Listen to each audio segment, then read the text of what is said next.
Hello everyone, and welcome to Screen Strips Official.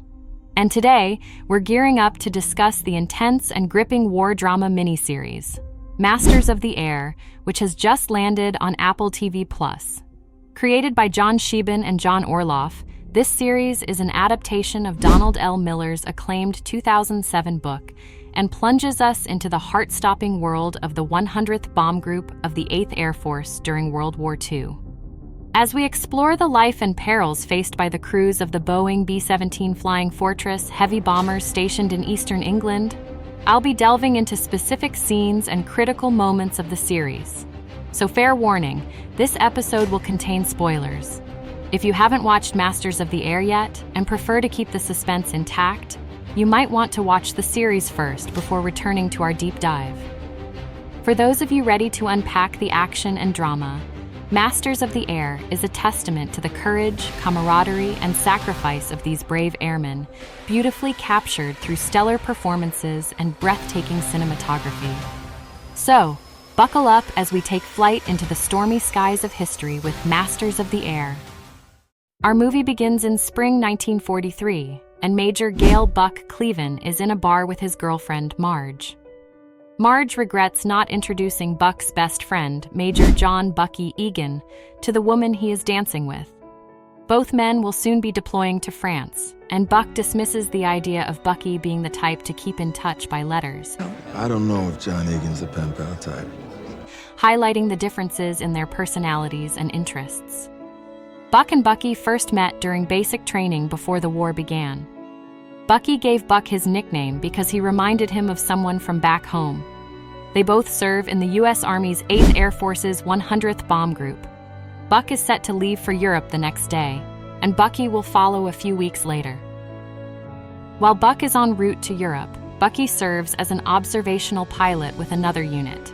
During his first mission in the B-17 Flying Fortress, he struggles to save a fellow airman's life mid-flight and barely makes it back to the base.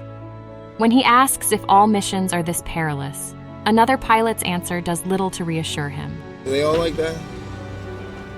You wonder what to tell your guys? Don't say anything. I'll figure it out. A few weeks later, Buck travels to South Greenland, where he encounters childhood friends and fellow navigators, Lieutenant Harry "Cross" Crosby and Captain Joseph "Bubbles" Payne.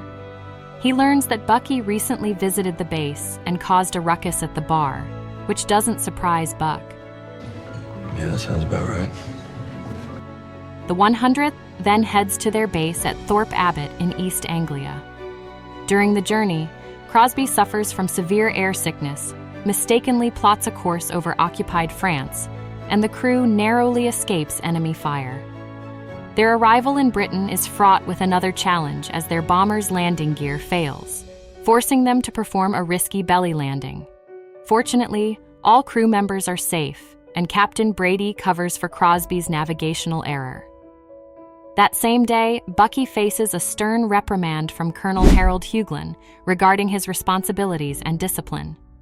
Despite his desire to lead missions rather than work behind a desk, Hughlin insists on keeping him grounded.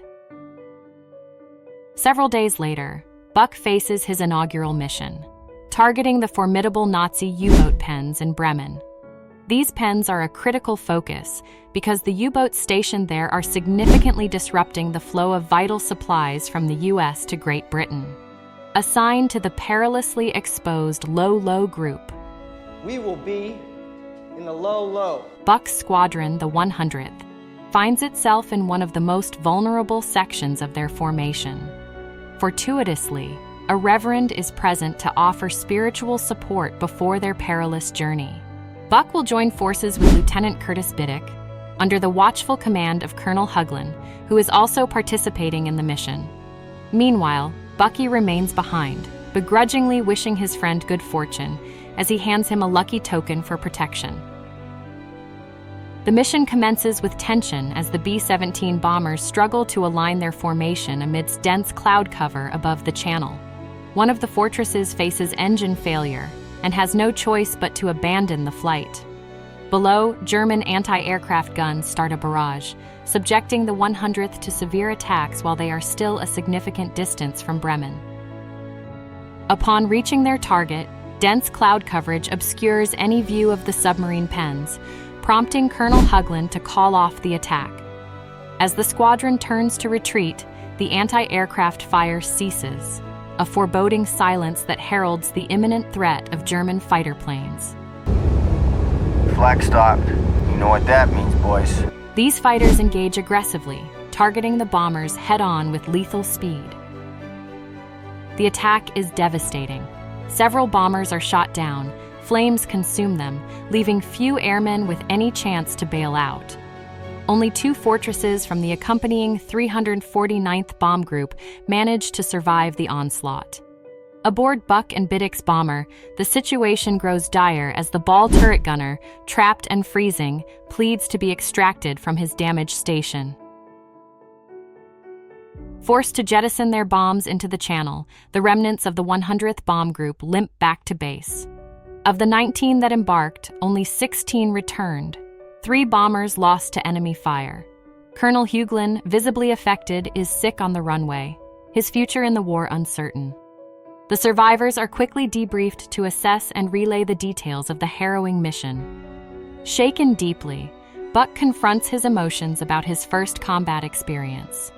"Why didn't you tell me it was like that?" he demands of Bucky, who responds with a helpless, "I didn't know what to say." Looking ahead, Buck somberly acknowledges, We got a long road ahead of us. Yeah. Hey everyone, thank you so much for watching. I really hope you enjoyed the video. If you did, please give it a thumbs up to let me know. And if you're new here or haven't done so yet, consider subscribing and hit that bell icon so you won't miss any of my upcoming videos. Thanks again for watching, and I'll see you in the next one. Take care.